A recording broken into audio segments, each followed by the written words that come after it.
नदियों के किनारे बसे भारत के प्रमुख नगर। आगरा यमुना नदी, अहमदाबाद साबरमती नदी, इलाहाबाद गंगा नदी, अयोध्या सरयू नदी,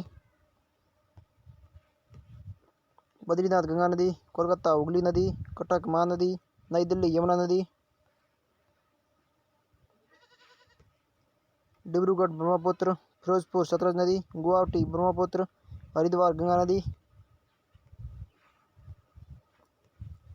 हैदराबाद मूसी नदी, जबलपुर नर्मदा नदी, कानपुर गंगा नदी, कोटा चंबल नदी, जौनपुर गोमती नदी, पटना गंगा नदी, राजमुंद्री गोदावरी, श्रीनगर झेलम नदी, सूरत ताप्ती नदी, तिरुचिरापल्ली कावेरी नदी, वाराणसी गंगा नदी,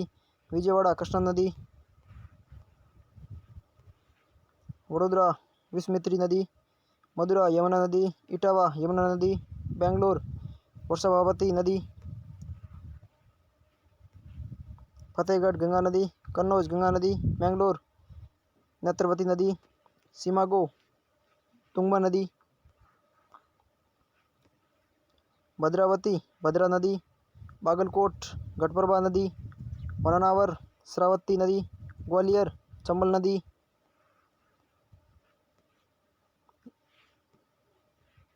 गोरखपुर राप्ती नदी, लखनऊ गोमती नदी, कानपुर गंगा नदी, संबलपुर महानदी, राउरकेला ब्राह्मणी नदी, पुणे मुंद्रा नदी, दमन गंगा नदी, मदुरै वैगई नदी, तिरुचिरापल्ली कावेरी नदी, कोयम्बटूर नेय्यार नदी, इरोड कावेरी नदी, तिरुनेलवेली थमीरबरानी नदी।